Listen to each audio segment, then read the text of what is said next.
मूर्खो, तुम लोगों ने गाय माता की तो पूजा कर ली, लेकिन उसको सड़कों पे आवारा छोड़ दिया। तुम लोग कुत्ते को पाल सकते हो, बिल्ली को भी पाल सकते हो, यहां तक कि भेड़ बकरियां भी घर पाल लेते हो, लेकिन जिस गौ माता की तुम पूजा करते हो उसको सड़कों पे आवारा छोड़ देते हो। भक्तों, मैंने भारत में भेड़ बकरियां आवारा घूमते नहीं देखी सड़कों पे, और उनकी तो पूजा भी नहीं करते। जिस गौ माता की पूजा करते हो उसको सड़कों पर छोड़ दिया। ये कैसी भक्ति है तुम्हारी गौ माता के प्रति? गंगा, यमुना, सरस्वती, इन सब नदियों को तुमने मेला कर रखा है और इन सब नदियों का पानी दूषित कर रखा है। दूसरी तरफ विदेश में नदियों की पूजा भी नहीं होती, लेकिन वहां की सारी नदियां बिल्कुल साफ हैं। दूसरी तरफ हम माता लक्ष्मी की पूजा करते हैं, लेकिन हमसे ज्यादा अमीर देश अमेरिका है। मूर्खो, अमेरिका क्यों सबसे शक्तिशाली और अमीर देश है? वहां तो माता लक्ष्मी की पूजा भी नहीं करते। ये सोचना होगा कि हम पीछे क्यों हैं, जबकि हमारे पूर्वज और ऋषि टेक्नोलॉजी, चिकित्सा में आगे थे। हम ही क्यों पीछे हैं और बाकी के देश हमसे आगे हैं? पहले भी अंग्रेजों ने हमें शारीरिक रूप से गुलाम बनाकर रखा था, और आज भी तुम अंग्रेजों के गुलाम हो टेक्नोलॉजी से। भारत में जितनी टेक्नोलॉजी है सब विदेशी है। सोचो, अगर भारत में इंटरनेट सुविधा बंद हो जाए तो फिर क्या होगा भारत की अर्थव्यवस्था का? अरे मूर्खों, जीमेल, गूगल का मालिक अगर हर जीमेल आईडी पर महीने का 100 रुपए लेना चालू कर दे तो कितने करोड़ रुपए कमा सकता है? भारत के हर एक व्यक्ति ने 5 या 10 आईडी बनाकर रखी है। इस तरह से तुम अंग्रेजों के आज भी गुलाम हो। अंध भक्तों, हिंदू, मुस्लिम और जातिवाद से हटकर देश के लिए कुछ करना होगा। मैंने आज तक भारत का एक भी युवा ऐसा नहीं देखा जिसने कुछ टेक्नोलॉजी इजाद करी है या आविष्कार करा, जिसका उपयोग विदेश में हो रहा हो या विदेश के लोग उपयोग कर रहे हैं। विदेशी टेक्नोलॉजी के हम गुलाम बन चुके हैं। IPhone, car, laptop, computer, mobile, Gmail, internet. अगर ये सब भारत में बंद कर दिया जाए तो भारत का विकास रुक जाएगा। लेकिन मैं पूछता हूं, क्या यही था वो भारत जिसके लिए हमारे पूर्वजों ने बलिदान दिया था? क्या यही था वो भारत जहां ज्ञान, विज्ञान और धर्म साथ साथ चलते थे? आज भारत में हर जगह मेड इन चाइना लिखा दिखता है, लेकिन तुम्हारे दिमाग में कब मेड इन इंडिया लिखा जाएगा? तुम अपने बच्चों को आईफोन देना तो सिखाते हो, पर उन्हें अपने हाथों से कुछ बनाना नहीं सिखाते। तुम्हें दूसरों की ऐप डाउनलोड करनी आती है, पर खुद की ऐप बनाना नहीं आता। फोटो क्लिक करना आता है, पर कैमरा बनाना नहीं आता। तुम्हें पोस्ट करना आता है, पर अपने देश के लिए कुछ करना नहीं आता।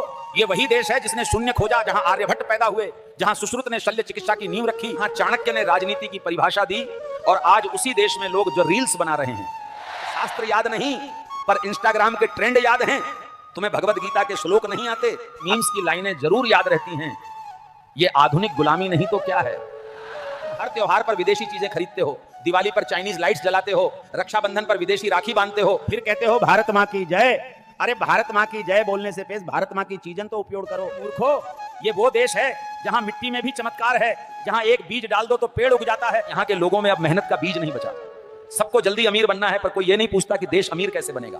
आज का युवा घंटों मोबाइल पर स्क्रॉल करता है, पर 1 मिनट देश के लिए सोचता नहीं। जिस देश में युवा शक्ति सबसे बड़ी ताकत थी, वही देश आज युवा आलस्य का शिकार है।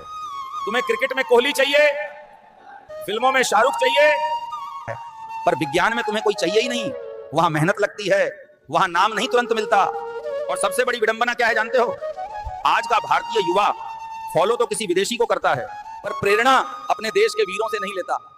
वो भगत सिंह को जानता है, पर उसके विचारों पर नहीं चलता। वो अब्दुल कलाम को जानता है, पर उसके सपनों को पूरा नहीं करता।